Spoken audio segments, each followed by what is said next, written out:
Good morning, friends. How's everyone doing today? Well, today's video is purely fun and it's going to be all about creating this little celebration of hydrangeas over here in the hydrangea room. I'm not quite ready to put out any fall decor, but I wanted something that felt like a September harvest. So yesterday I made this wreath. This is just a grapevine wreath, and I stuck in some big leaf hydrangeas, Kusa dogwood branches, and purple hyacinth bean vine, and I was really surprised to wake up and see that the Kusa dogwood is completely fine out of water, at least for 24 hours. So what I want to do next is build a similar archway. In this I'm going to use panicle hydrangeas, and I'll also go ahead, I picked some 9 bark. I'm not sure if I'm going to use that. I think it might be a little too dark, but there's some of the purple hyacinth bean vine that we grew together. This is a mixture of limelight, limelight prime, and quick fire fab. And then I have 2 branches of the Kusa dogwood, and I just kind of wove them in and out of these hummingbird arches. And on the very top I have 1 zip tie holding everything together. Now the light isn't great for filming right now, so I think what I'll do is I'll try to grab a few steps and then I'll give you a whole tour of the area tonight.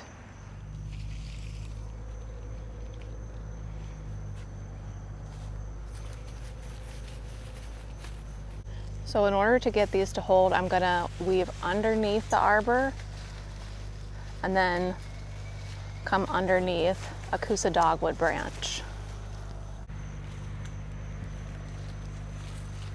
And I'm also gonna do a few of the same hyacinth bean vine branches right next to each other, just to increase our impact in that area. I can't weave them in and out on the base of this trellis, so I'm gonna go ahead and zip tie a few to the bottom here, and then I'll cover that up with hydrangeas.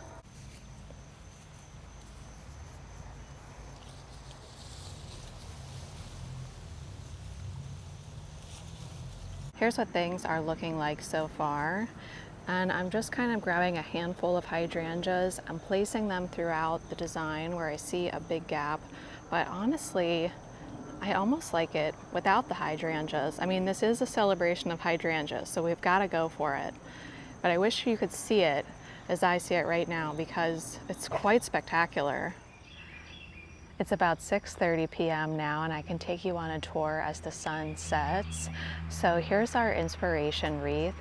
And you know what? I was looking back at the footage that I shot earlier, and I had a memory of taking a branch of Kusa dogwood and displaying it on our porch maybe 8, 9, 10 years ago, and I remember that it dried really well. So I can vouch for Kusa dogwood holding well out of water.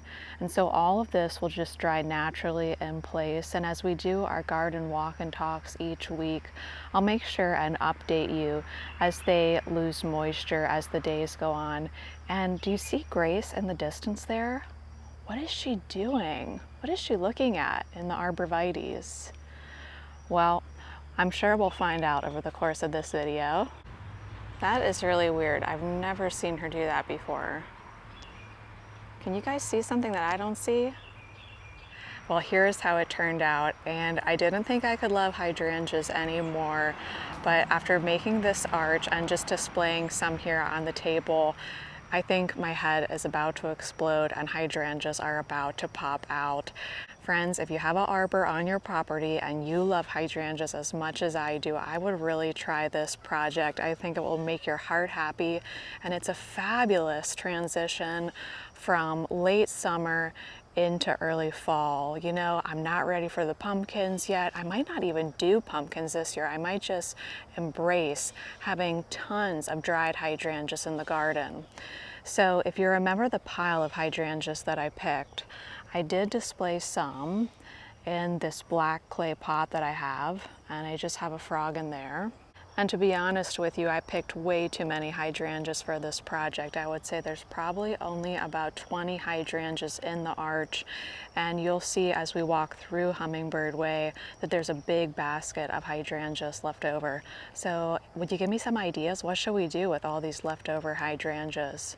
But let's go ahead and walk through Hummingbird Way, adorned with this archway of Coosa dogwood, purple hyacinth bean vine, and we have Limelight, Limelight Prime, Strawberry Sundae, I think I forgot to say that earlier, Strawberry Sundae Hydrangea, and Quick Fire Fab. And you can really see the difference between the hydrangeas here. Here's Limelight Prime, and there's Limelight. And if I just back up for us, and the one that's a little more airy and lacy, that one is Strawberry Sundae. And I chose to do an asymmetrical design just because that's what I really love and what speaks to my heart. I love asymmetry when it comes to floral design. But if asymmetry doesn't speak to you, I would say just continue the arch all the way over. Can you imagine if I just continued it all the way over and did 3 arches of hydrangeas? Wouldn't that be so, so beautiful? So let's just enjoy hydrangeas together. So here's Limelight. And what do you like better? Do you prefer the way hydrangeas look in early summer when they're white, pink, blue, or even purple? Or do you like these more muted hues that arrive in the fall? I find these hues a lot more romantic, and I remember when I was talking to Josh from Wrestler Design Company, who built the garden library for us, and I was trying to describe to him what I wanted the feel of the library to be. I said, Josh, I would just really like it to be painfully romantic. And I'm not sure if that makes sense to anybody else, but thankfully I think it did make sense to Josh, because painfully romantic is what I'm going for back here. And here's our Grace check-in. She is still looking for something up in the trees.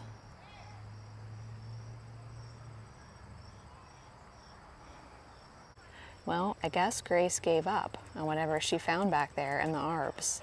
Here's a quick update on the other hydrangeas in the garden. This is Firelight Hydrangea, and it's this beautiful cranberry color now that it's early September. Here we have our Limelight hydrangeas, and they kind of zigzag all throughout the garden. And I cut basically the back blooms off.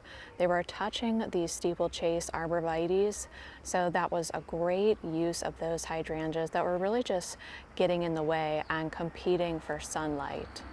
I didn't use any incredible hydrangeas in today's design, but here's a crabapple tree that I think would look beautiful substituted for the Coosa dogwood if you wanted to try this but you didn't have a Coosa dogwood around. Well, friends, thanks so much for hanging out with me in the garden today. I would just love to hear all about what you enjoy doing with your dried hydrangeas, and I love trying some of your ideas in the days and weeks to come. I want to wish you a wonderful day out there in your gardens, and Gracie and I will see you sometime soon. Bye, friends.